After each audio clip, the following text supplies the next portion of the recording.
Bro, we got to start hitting record whenever we start, bro, because we just start Yeah, talking. like, The next thing you know, it's been a half hour. And we're like, oh shit, yeah. Talk about let's it. talk about it. Well, let's continue that thought. We were talking about going to the chiropractor, massages, and then you were just about to talk about cupping. Yeah, man. So what I've I've discovered, never done. I would say at this stage of my life, one of my big things for the year has been to invest more and focus more on just like my overall like health, not just like hitting fucking numbers in the gym, but it's like how I feel overall. So I've been, a lot of my time, energy, and money this year has been spent on investing in like my body and how it feels and how it's moving, how it's working. Outside of like the surgery shit that obviously needed to get or whatever, right? So one of the things that I've been focusing on and doing. I've been getting massages for some years now, probably like a good 5 years. But that's more like relaxation, type whatever. But what I mean is like focusing on shit for like function on my body. So I'm like gotten into like cupping, chiropractor. I don't know we talked about it on here before. Peptides is one. So those are like the big three things that I'm focusing on as of late, and phenomenal change. Like I said, I went to the chiropractor today, and I forget what the little fucking thing they wrap around your head and like your neck around your jaw. Oh, they did that? Yeah, it looks kind of crazy. But like, bro, I know it looks crazy, and I'm sure like you see like the cracking videos and shit on the internet. Yeah. I was like, but that shit feels amazing to like just kind of decompress your spine, decompress some of your joints in your body. Because my back, so I'm having not necessarily issues. Like one thing I've noticed since my surgery and like some of the healing process is since this is my third surgery, obviously the the connectivity of the ligaments and the muscles and shit on my right side from that surgery is different than the left, right? So you have a little bit of an imbalance there. So like I've noticed in the healing of my knee, my right hamstring is very, very tight and very, very loose. Not actually loose, but like they're very tight. So I start to cramp a lot easier than I would have normally. And it's a lot different than like my left side, especially doing like curls or like Is it's it not weak. weaker? Not weak. No, not weak. It's just the length of it is different than my left side. My left side is like perfectly healthy, knock on wood and unscathed.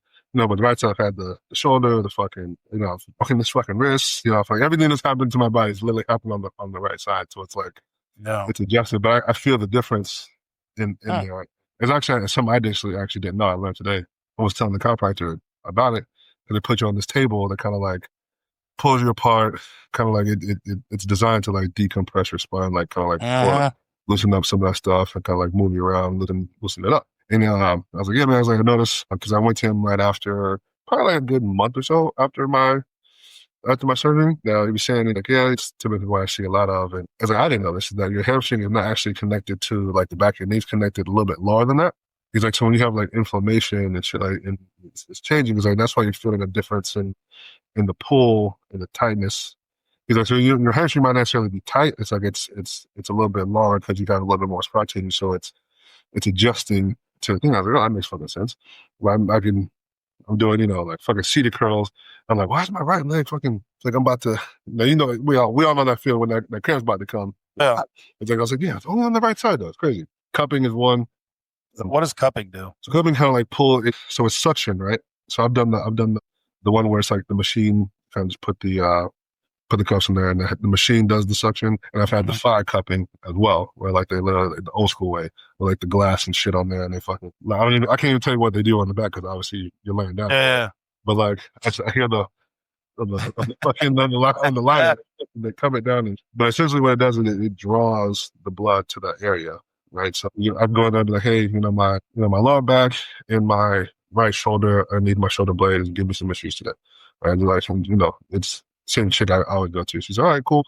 They start you off with like a light massage, kind of just like get your skin warmed up, apply whatever shit they're putting on it so it'll fucking burn you. But then like they do this so the suction color, then when they line it up, it creates the suction on its own, and they move the cups around, kind of like draw the blood to that portion of your body. So whatever, so obviously the blood, you need blood, to get there to help, regenerate and heal whatever's ailing you. So that's a big one. The chiropractor is a big one. Bro, I'll tell you. And I've been telling you this for like a month now. But the peptide thing is great. It is awesome. I'm working on getting on it. I've been busy, bro, but I'm going to get it. I need it.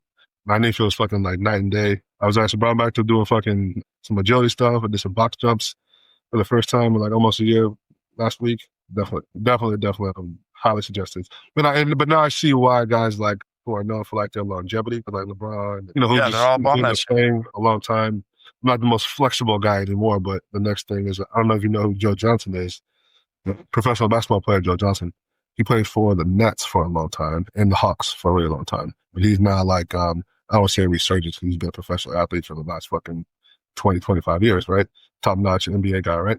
But he's now into like yoga. He's been into like yoga and hot yoga to like extend the longevity of his body. And I'm like, Yeah, I follow him. And I was like, ooh. I was like, ooh, maybe, I know it seems fucking, I don't want to say girly or whatever, but it's not the first thing you think of when you think about like athletics and, shit like that. But I'm like, you know what? And the few times that I've actually done it and tried it, it is very fucking challenging. So yeah. yeah, is not pussy shit by any stretch of the imagination at all. Not sponsored, no affiliation, but there's a YouTube, Breathe and Flow, Mm-hmm. and I don't remember which one. It's a male and a female. I don't know if they're married or not. Whatever. But anyway, the male dude, because females have different levels of flexibility than men. So a lot of dudes that try to get into yoga and it's a female, they're like, I can't do that shit. My body don't bend like that. One, he talks about it, but then two, he shows you things, and it's kind of, I mean, there's I don't know, hundreds of videos, but it's like strengthening. I mean, there's all kinds, but it's like you can mimic what he's doing because he's a dude. My groin doesn't go that way, bruh. Yes, But yeah, I got balls. yeah, So, I can't be my bad. squeezing my legs together. No, but he does some shit that I'm like, bro, how the fuck? But no, I've been on that shit for a few years, and I highly recommend. But I want to back up. So with my knee, it's embarrassing because I'm crushing the PT. I'm doing all the stuff I'm supposed to be doing. But then we get to like one-legged bridges or something stupid. I have been able to do this for 40 years. Yeah. I caught a cramp so bad, I almost fell off the goddamn table. And I was like, oh, my hamstring has gotten so fucking weak. I don't know it's embarrassing to me. And the lady laughed, but whatever. But I need to get back to going to the chiropractor.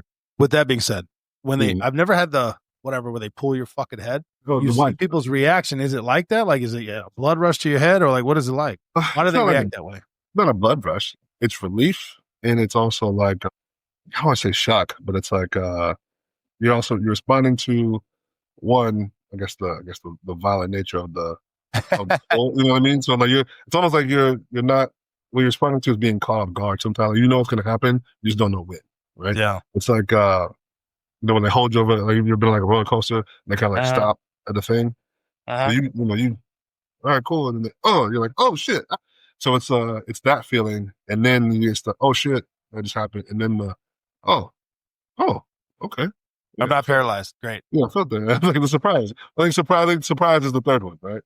So you get the oh shit, then the oh thank God. Okay, I'm not paralyzed. I'm still I can still smell cinnamon. Exactly. So today got me pretty good in a few spots, and I was like, oh, I actually feel like half an inch taller. Crazy. Cool. Yeah, let me ask you this, because when I was going to the chiropractor regularly, for 2 to 3 days afterwards, my neck would be like sore from the adjustment. Mm-hmm. You were talking about how he adjusted your leg, holding it at some weird angle. They would do that to me, and it always felt amazing, and I never had any issues. But the neck, they would always, I don't know, half of it, I don't know if it's true or not. Like, you hold a lot of stress in your neck and your upper back. And they would adjust it. Again, they never did the thing that you're talking about. I've seen it on the videos. I get what you're saying, but I've never had it done to me.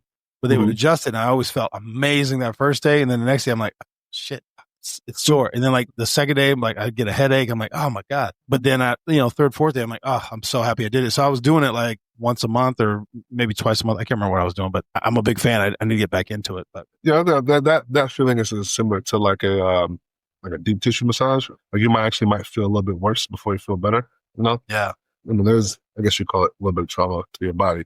Yeah. Whatever. The lady I go to, she's really good about mixing a little bit of like relaxation with some work. She's very, very tiny, so she has a tiny hand.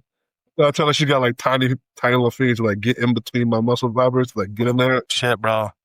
And especially like with, I said the big one was my shoulder, but she's able to kind of like put my arm up and like get her fingers like in like my armpit and like get in there and like loosen. Oh, shit. They can bring you to your knees, bro. And I tell you, all right.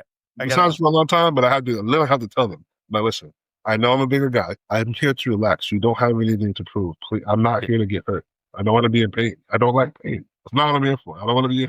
I want to feel good when I leave here and not be sore for the next 2 days. No. They feel like they need to hurt you, so they stick their elbows. Like, I don't Yeah, exactly. It's like, I don't need it's that. fine. I don't need that. I don't need that. I don't want that. I don't want that whatsoever at all. I was like, please do not put your elbows on. Now, let me ask you this: do you go draws on or draws off, bro? Draws off. Did they get into that butt cheek, bro? Well, they do it not under the towel, but No, bro. I'm not saying they're going up in your booty cheeks, bro. But yeah. That's I'm like, why would you go there and not get your glutes massage? It's a muscle, bro. And people carry so much stress in there too, right? But what we're talking about, bro, I would say most men do not do this. They do not like people touching their body, touching their feet. I've had so many buddies of mine. I'm like, you need a massage, bro. He's like, bro, I ain't letting nobody touch my feet. I'm like, what? First of all, you can tell them not to do that, but you can tell them whatever, but they just don't like the idea of people touching them. I'm like, well, then continue to be sore and stiff and hurt, and your body's all fucked up. Well, yeah. Well, I'm not saying that I understand it, but I'm like, I guess if I'm going to, like I said, you're very different, bro. You talk about shit that most men don't do.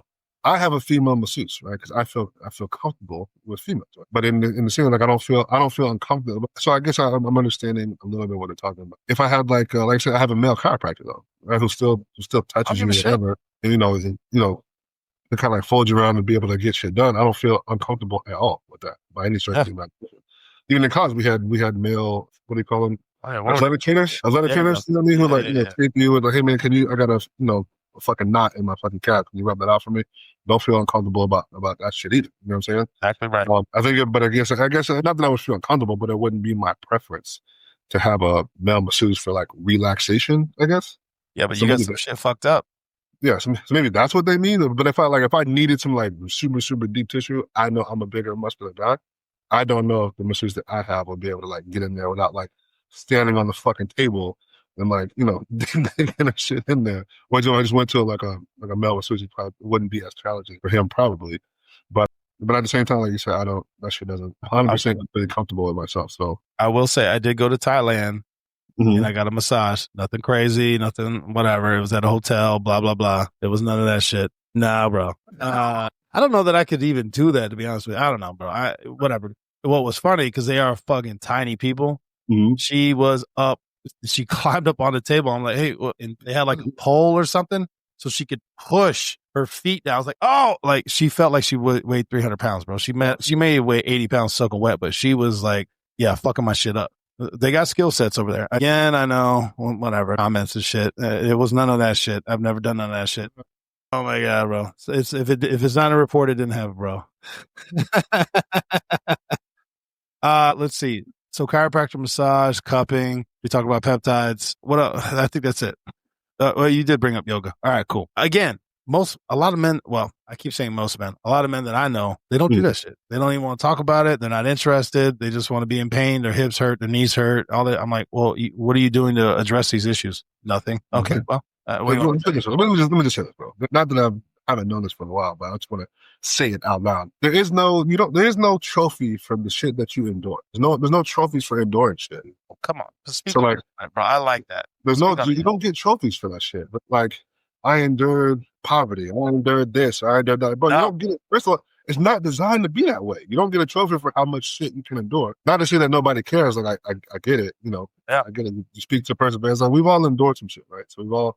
I've been in pain for 20 years. Why? For 20 years, bro. I've been in pain. I've endured a lot of shit, pain and suffering in your body, emotionally, whatever. We've all endured some shit, right? But you don't get a trophy for that. It's not a badge of honor. That's good. I just don't think it's a badge of honor. They should be like speaking to like going through shit it's not designed that way. Like you're not supposed to. You don't have to. I'm like, you don't have to. If you don't have to, why the fuck would you do that? I don't understand. Let's talk about this too. Let's transition into something else. My children who've grown up with cell phones and the World Wide Web, which I did not. We're in that weird generation, bro, where I had encyclopedias and you had to get the new editions every year because new shit. All that shit. I can't tell you how many times they call me and ask me or text me, hey, how do I do this? I was like, well, and again, I can be an asshole. Let me use the World Wide Web on my phone, which I'm assuming you have too, and Google exactly what you just asked me. Oh, look. And I send them the article. I'm like, you have the access to all of this, and yet you still persist in asking me these questions. YouTube University is great. I don't understand, bro. I learned a lot of shit through YouTube, right? Holy hell. But yeah, I am noticing that the difference in generation. Yeah. Like I said, I think what our generation is kind of like right on that cusp of like, I didn't have a cell phone until I was in high school. Even then, all you could do is text on it and fucking call people, right? So Yeah. Bro, I had the original Nextel, bro, where you play Snake and Brick like Breaker or Snake on whatever the fuck it me, was. on Nokia, Yeah. whatever, you know what I mean? Right? To think about it. Back then, you had to like, it would take you fucking 2 days to burn a fucking CD, right? And hopefully the shit you downloaded was the actual song that you were looking for, right? And it didn't get scratched. When they get scratched, right? I was like, I grew up playing Oregon Trail in elementary school on a floppy Floppy disk, disk, bro. right? Yeah. So my people are like, hey, you know what this is? I have no idea what that is. It's a floppy disk. What is that? Bro, you just remind me. Hold on. I'm sorry. Did you ever play Civilization on the DOS program? Do you know what I'm talking about? So the Civilization goes all the way back to floppy disk, and I'm telling you right now, it's crazy. And it's just like Civilization now, but you start off and it's like I don't know, you found a colony, whatever. I don't know. I don't think I ever got past like a musket or something like that. Like playing it for hours. Mm-hmm. There was one kid in my class. He popped in his floppy disk. This motherfucker had a spaceship on DOS. I was like, what? So they were already, this is from the 80s, 90s, whatever the fuck it was. So it was possible. I was like, how in the fuck did you do that? He's like, you just got to do these. But I'm like, they had tricks even back then, bro. See, now you're getting on a different topic. Remember Game Genie for Nintendo? So you get all the cheat codes? Let's go.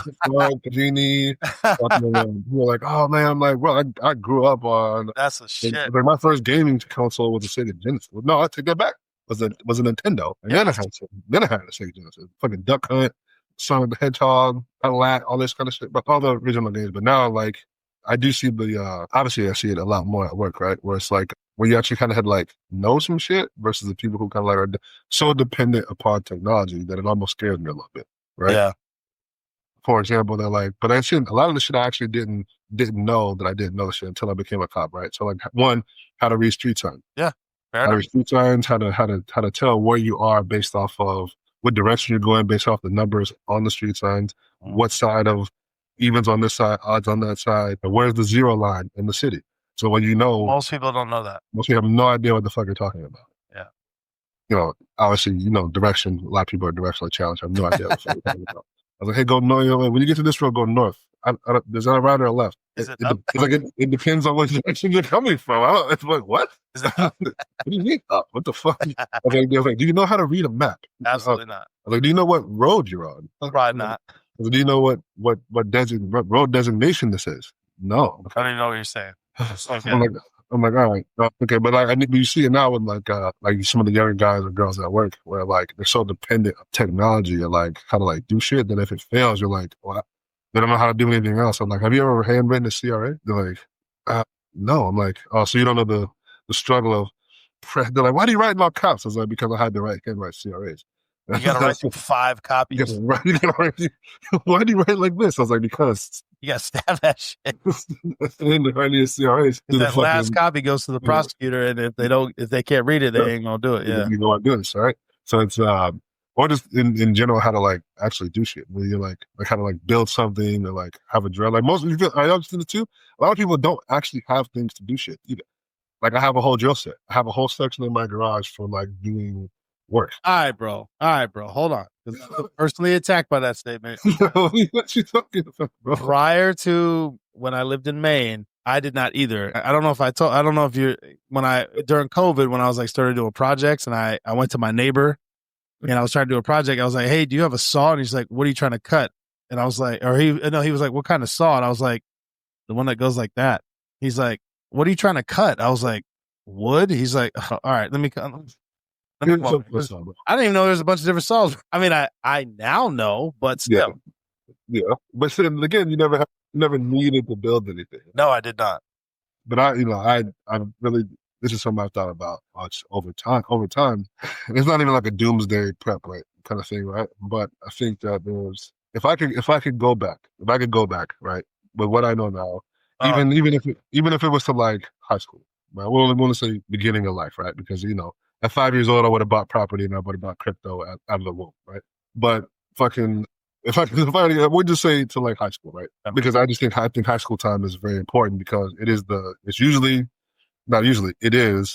only time and the last time in your life that you can do something that matters that probably is not going to cost you anything, right?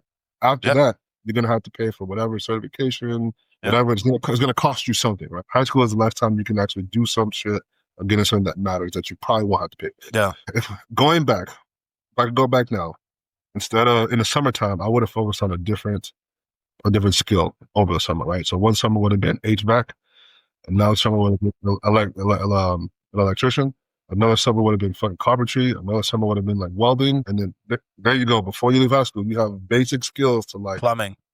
You would know how to do something, one that matters, not just for you, but matters in fucking society, right?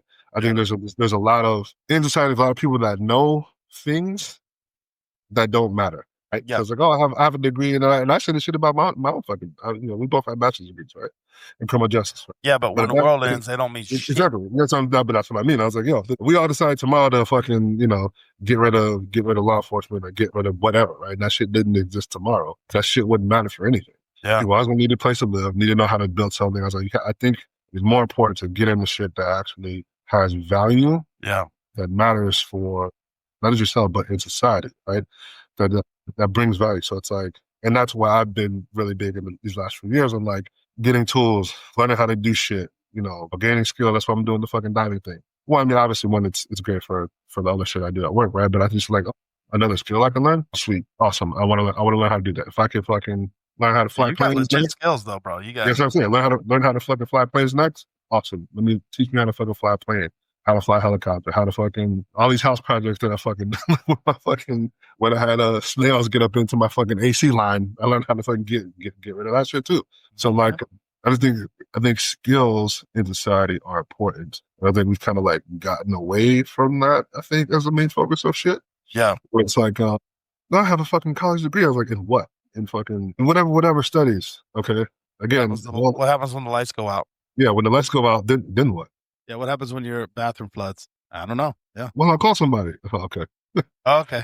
Okay. That's what you think. All right, cool. Yeah, exactly. No, I hear you on that. I told my kids, I was always like, you should take carpentry, electrical work. HVAC's a good one. Plumbing, just learn how to use fucking tools, basic tool class. I don't even know what the fuck you'd call it, but because I was in my late 30s before I even knew what the fuck I was doing. You know what I mean? Yeah. There's different size Phillips head screwdrivers for different screws and there's drywall screws, wood screws, metal screw. Like, again, so people listen to this and be like, yeah, you're a fucking idiot. But I grew up in the city. I didn't know what the fuck. I had no idea.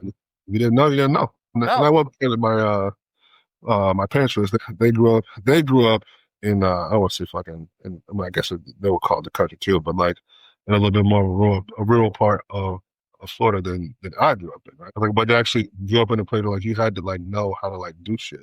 Yeah, because nobody's coming to help you. Nobody's coming to fix it, right? Yeah. So I'm like how to, I didn't like, bro, just basic shit. I saw that shit a few weeks ago. They were at the academy, and there were people who didn't know how to change the tire. That still blows my mind. That I did know. I can say, rest assured, I knew how to do that. Yeah, and change my oil-ish. It depends on the car, but or find it, but just how to change it better. Now, I will say this, because my grandma and my grandfather grew up back fucking woods. She had a TV that was a tube TV that had like the old fuse tubes or whatever. She would put a penny in that bitch until it burned out, and then she just put another penny in it.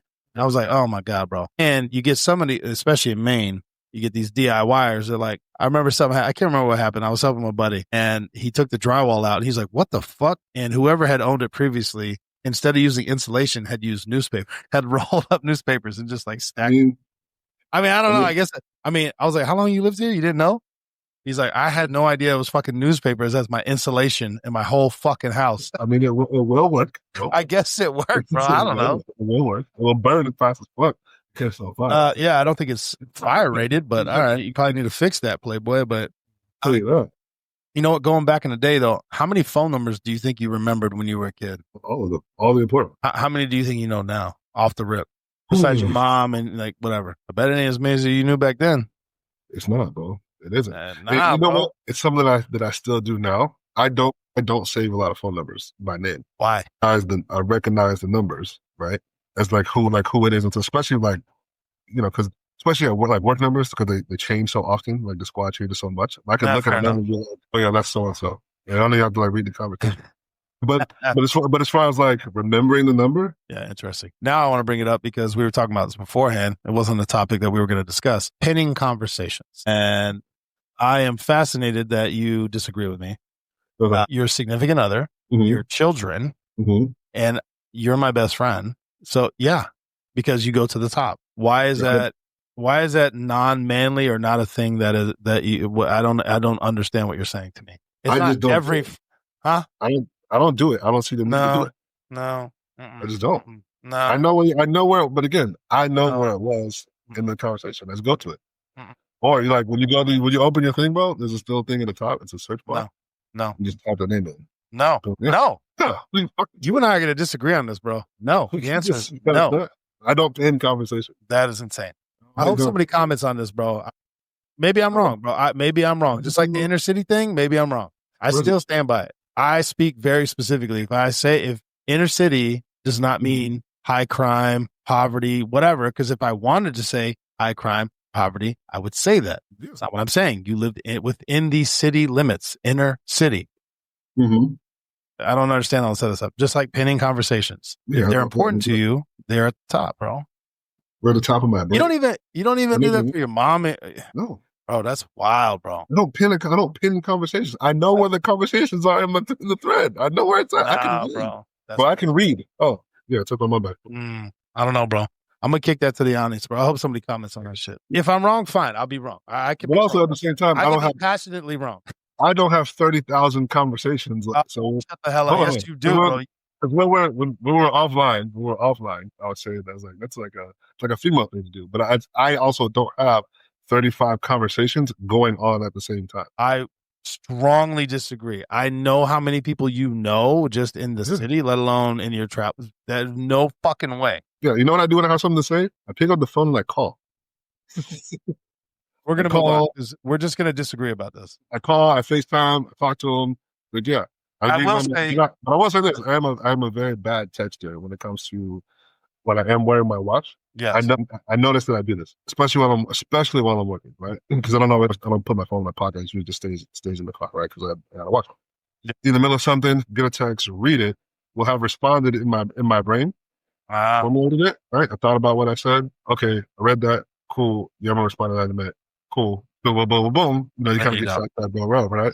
Yeah. So like when you get like the question mark or like the double text. When I was like, well, the phone call, like I text you back. No, you did it.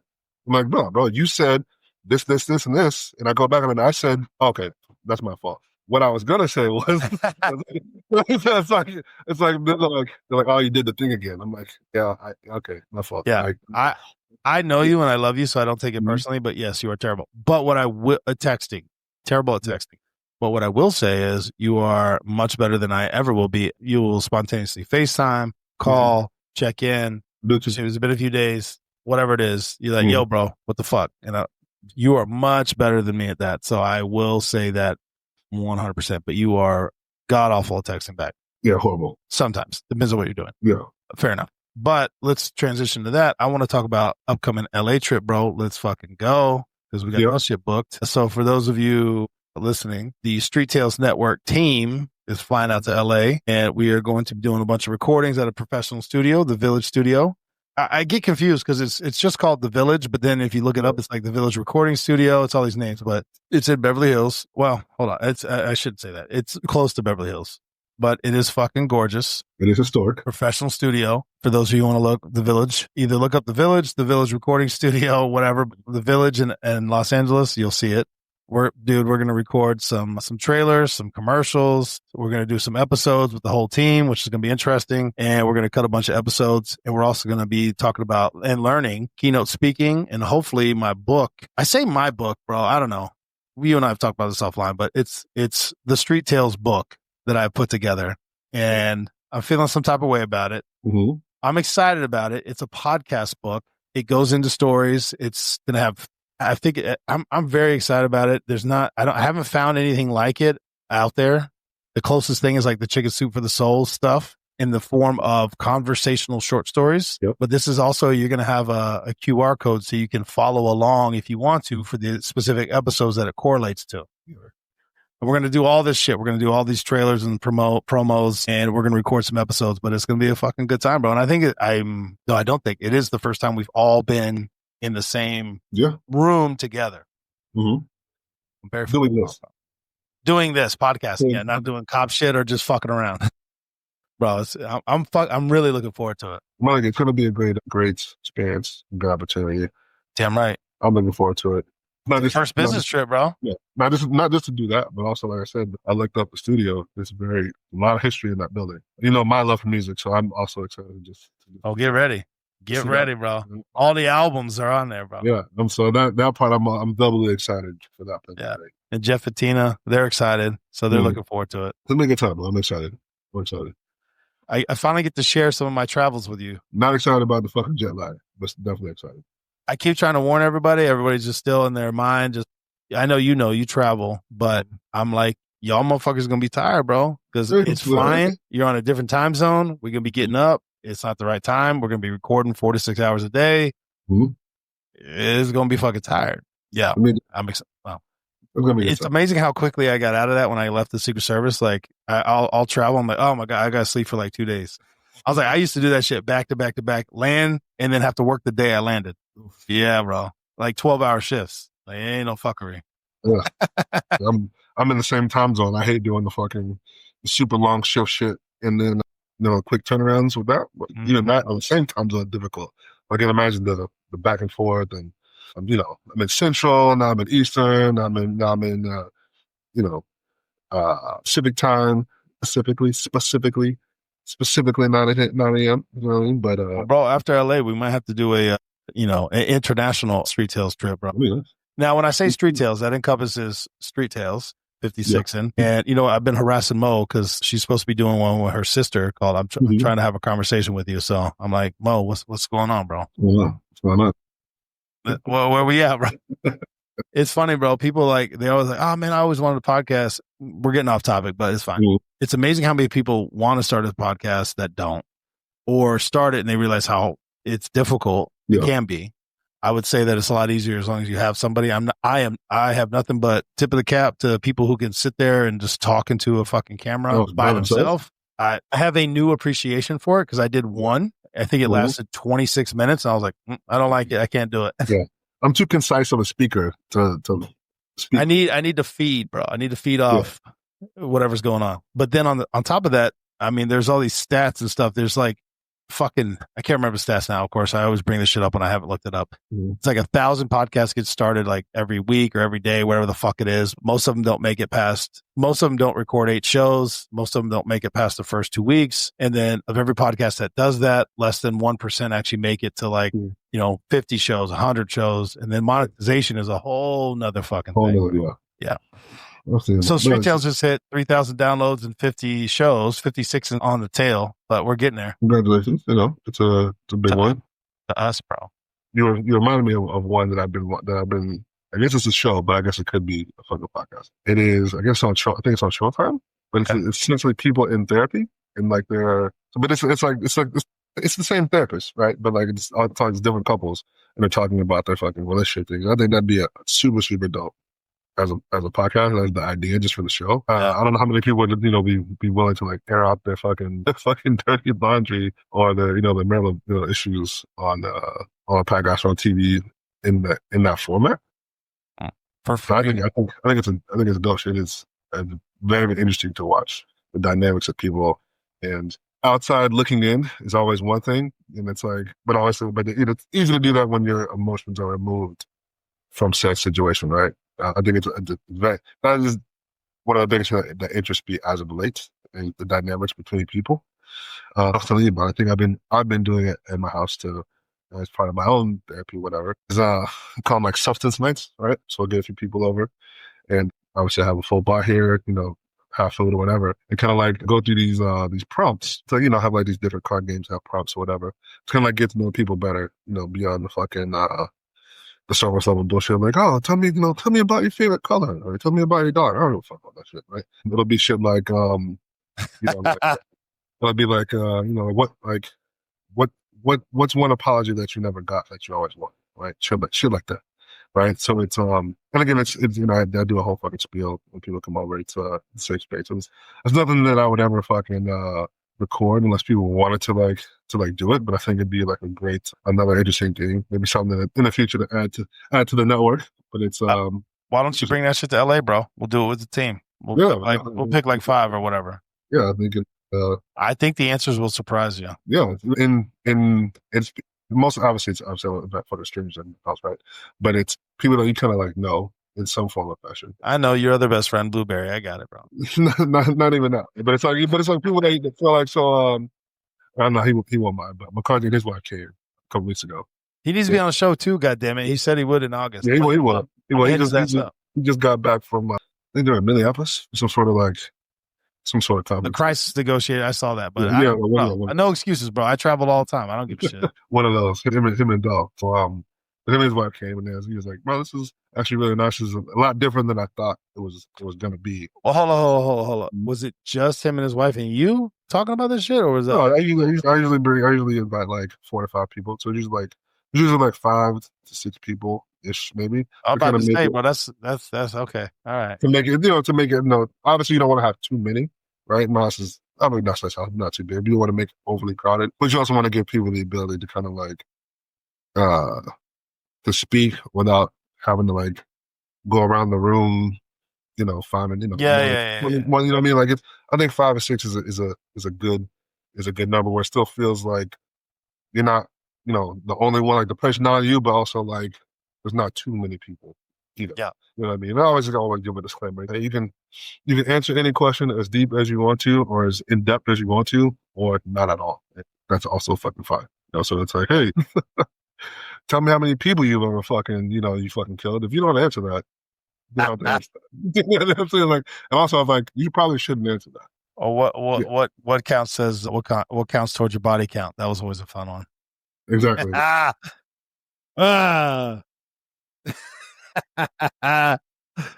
shit, bro! We were doing that when I was in the service. We would do that in the security room. It was amazing. The answers were surprising.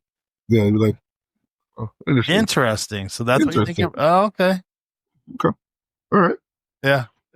Anyway, no judgment, but yeah, no judgment. Fair enough, bro. Do you want to get into we went off topic, bro, and we've been going, but we were going to talk about, I want to talk about fighters and the money, Leo training online, which I'm not a fan of. And then we were going to talk about college recruiting shit. Yeah, that's it. You want to get into it? Fighters and money. Mm-hmm. So this is just stuff that's been popping up. Again, I just go off whatever in my feed. I have no idea if it's a hot topic or not, but things that make me pause and go, I don't know if I agree with that or not, but people get real pissed.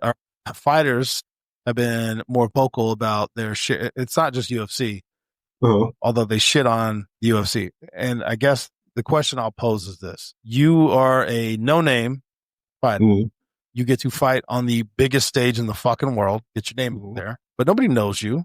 They don't know if you're going to win. And you're still going to... And I listen, I get all your training, your experience, your time. I understand all the things. But nobody knows who the fuck you are. Mm-hmm. And you're going to make 50 to 100 grand or whatever. Again, your first fight. Now, not everybody's going to be a Conor McGregor or a Khabib or whatever I'm trying to say. Actually, this is going to tie into another question. Mm-hmm. But the pissiness I'm hearing, it's like, well, they've spent hundreds of millions of dollars, maybe billions at this point, building the brand. Now you get to showcase your talent. What's the problem? So I guess my question, what's the issue? They feel like they should get more money. They want more of the purse or more of the pay-per-view or more of whatever the fuck it is. And these aren't championship fights. I'm not talking about I'm just talking about. No, absolutely not. Even from a business standpoint, right? Because the only reason we're even talking about money is because this network is already established. 2, just in general. So the business wise, I still say no, right? Because you're being given this opportunity to get some exposure based off of this brand and what the brand has built. Put it this way, and I know it's not meant to mean to demean or disrespect any fighter or anybody, right? But brand, they beat the shit out of me. I got it. But not even that, right? I said, but the brand is what it is, and it is not because of you at this point. Yeah, it was built on the backs of others. Exactly. So it has nothing to do with you at this current moment, right? Yeah. So getting into it, no, you don't really have a sense because you're trying to get in, right? So you have to kind of take what you can get at the moment to get in. Now, I will say, as you work your way up, that's when you can negotiate it because now people are turning in to see you, right? So there's that part business wise, and also spirit of fighting, spirit of competition wise, to be the man. What is it? Forget who said this. Was it Ric Flair? To be the man, you got to beat the man. So it's like, if you're He not the also man, said, I spent more money on spilled liquor than you make in a year. exactly, right? I was like, but he could say that because he's the man, right? I was like, so in the spirit of sport, when you're talking about dividing the purse, it's like, brother, it's like if I'm not, so for example, you get like a Floyd Mayweather versus like some unnamed, unknown fighter, no, you're not gonna get the same split. I was like, people aren't tuning in to watch you, they're turning in to watch him. He's just giving you the ability to make yourself known because he's giving you the opportunity. He agreed to the fight. So yeah, he should get a, 20, 80-20 split or if like a 90-10 split or whatever. Fuck. Yeah. Well, I was like, but once you start winning and you start to become the man, then you can negotiate a higher price. Yeah. Dana White's point was, did he sign the contract? Well, yeah. Well, so my question is, did you sign a contract? And what are we talking about? Of course you're going to sign the contract. That was kind of my point. Yeah, of course you're going to sign the contract. Yeah. Subsection of that question: why do heavyweights make more money than lightweights? Like I'm like super. So Mighty Mouse, because I think that dude was a beast, and I used to love watching that dude fight. Yeah, but he constantly has said like, yeah, the heavyweights always made fucking 10 times whatever. I don't know, whatever the math was. Mm-hmm. They tuned in because people like to pay more money to watch big dudes fight. Yeah, that's all it is. But. No one ever said the big heavyweight division was more skilled or more whatever. I was like, no one. I don't think anybody. I'll put it this way. I don't want to speak for my opinion, right? I don't think anybody in the UFC is saying that the heavyweight division or the higher divisions, heavy or whatever, are better than the lower division. I don't think anyone's saying that. What they're saying is they're going off for numbers. More people are tuning in to see the bigger guys fight versus the smaller guys fight. Yeah, it's like the whole the gladiator thing, right? It's like. And again, it's not to demean or diminish anybody's skill or whatever. But again, along the similar lines of the WNBA versus the NBA thing, right? No one's saying that WNBA players are not skilled because they are. And most WNBA players can, on the average Joe, put it this way. I'd take Asia Wilson, Caitlin Clark, or Paige fucking Dupers over Diana Taurasi, some of the greats, over your average fucking weekend warrior, dude in the fucking rec league basketball. Yeah.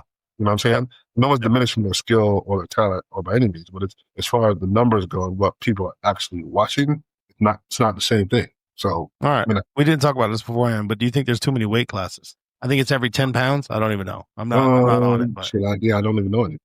Bro, it's like every 5 to 10 pounds or whatever the fuck it is, which I think is crazy. Like bantamweight, featherweight, I don't think middleweight, lightweight. I don't think there's too many because you want to make it fair. But, if this is the weight class, you can either be at the because even 10 pounds is. Well, hold on, bro. Hold on. It's different, bro. Hold up. UFC 1 and 2. Hold on. Yeah, cool. But hold on. UFC 1 champion. What was his name? He's been all over my feed. Hold on. I'm terrible. Well, it was Royce Gracie, but hold on. Who's the other guy? Big, huge dude, bro. Definitely not matching weight classes. No, and he was destroying people. But also there was, what was his name? God damn it.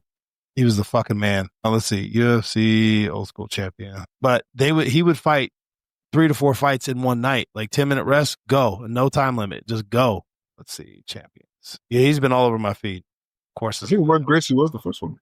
He was the first one, but there's another dude that's been all over my shit. And he wasn't really like a Royce Gracie type dude. He was just a fucking ground and pound. Like he just beat the fuck out of people, bro. And some of his shit was amazing. I used to love it. Of course, now that I want to talk about it, I can't find it. Oh, I'm a terrible person. Hold on. Rugged.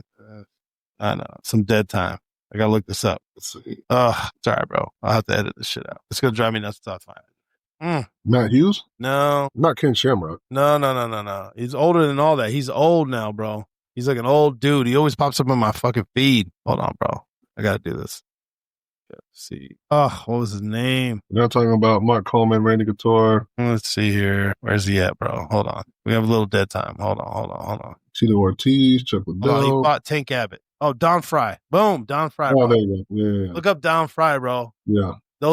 He fought like 3 to 4 fights, and it was just his first 10 fights were warehouse fights, like bare knuckle. But I mean, it was like they would just go at it, and he was fighting dudes 300-400 pounds. Tank Abbott, he didn't give a fuck, bro. There was the one he did with the Asian dude where they just grabbed each other by the shoulder. They just Oh yeah, just each other in the face, yeah. bro. Well, what I'm saying is, I mean, that's some crazy shit, bro. Yeah, but that was before the shit was established. You couldn't really set any terms. You're just trying to get on. So I think, even speaking to the original question, it's like when you're trying to get on, Yeah. you don't get to dictate the terms when you're trying to get on. You're trying to gain whatever. You're trying to gain notoriety. You don't split it. All right. Well, let's talk about this then. Should there be a max for a heavyweight? Because right now I think it's 260. Well, you weigh more than 260, you can't fucking. Yeah. Brian Shaw, who's 6'8", 400 pounds, can't fight. I don't think there should be a limit. Like, that big motherfucker. Yeah, you're a heavyweight. Let's go. Yeah. I don't think it's crazy to think Mike Tyson was a heavyweight. He's tiny, bro. He's tiny, man. Listen, I don't want to get hit by him. There's zero disrespect. Love 90% of his quotes. Dude was a fucking monster, but he was a tiny heavyweight. I mean, he was knocking bitches out left and right. Yeah. So what I'm saying is that heavyweight is heavyweight. Go. Heavyweight is heavyweight. Just because you're big don't mean you're going to win. I agree. Heavyweight is heavyweight. I mean, they do it in other sports. But you make a certain weight. Other wrestling shit in Asia. Well, sumo. Oh, that shit's fire too, bro. You know what? I've been getting into that on YouTube anyway. I've been watching them things. Yeah, like that. Once you, I don't know why it just caught my interest. I'm like, this is crazy. At certain size, that's what you are. Same with fucking wrestling. Not WWE. So I'm talking about actual wrestling. Yeah, true. Yeah, once you hit a certain weight class, that's what you are. Yeah, and let's go. Get after it. Yeah, let's go. Whether you got a man titty hanging out or you just jacked as fuck, it don't matter. This is your weight. Yeah, not my fault. I'm a bigger man than you. And it also doesn't guarantee you're gonna win. Does not guarantee you're gonna win by any stretch of the imagination at all. Bro, I think there was a clip. I can't remember the dude's name. He's like a gym guy or whatever, but he likes that. He always has all these UFC fighters on. He's always wanting to be like, I'm 260. You think I can win in a fight? And he has like Nate Diaz. He's like, you're a podcaster, bro. I'd beat the fuck out of you. Like, you're a gym guy and a podcast. I'll beat the fuck out of you. Shit out of you. Yeah, it was I forget, it's Bradley. I think his name is Bradley Martin. Bradley Martin. He's like, bro, I beat the fucking brakes off you. Him, I think it was Devin Haney was a boxer. Smaller, a smaller gentleman, right? But he's like, what? I beat the shit out. He's like, bro, I'll kill you. What are you talking about? He's like, let me get my hand. He's like, bro, he gets so mad. About me? Kill me? Get the fuck out of here. Stop it, bro. It's like you've never been hit in the head, but hit in the face, bro. Yeah. By someone who knows what they're doing. So yeah, somebody who knows how to punch. It's like, come on, he's like, I'll put you to sleep. which I don't doubt. I don't doubt. No. Now I will say, I'm going to ask this aside my question. So do you think has the advantage in like a street fight? Stylistically, what style combat do you think has the advantage in a street fight? Bro, all street fights go to the ground, bro. Mm-hmm. Well, so let me back up. So would you say like a traditional wrestler, like a jiu-jitsu guy, a kung fu guy, boxer, kickboxer? Like what do you think? Ooh, that's good. And they're all like same, like high level. Yeah, all high level guys. All black belts and whatever. Let's just call them black belts. All relatively same level skill. Bro. So I'm gonna say jiu-jitsu and kickboxing, but I'm having a hard time deciphering between the two. Muay Thai is going to be in that bitch too. I don't know. So all the ones you listed, I'm going to toss it up between, bro. I can't decipher between Muay Thai and Jiu-Jitsu, bro. I don't know. Mm-hmm. Because, and the reason I like Muay Thai is it's knees and elbows. And for anyone who's ever been in a street fight that goes to the ground. Grappling too. In grappling, see, that's what I'm saying. But like they use knees and elbows, which those things are fucking lethal. And that's what you want to use on the ground. You don't want to use fists and you can't use feet. Bro, that'd be a good toss-up.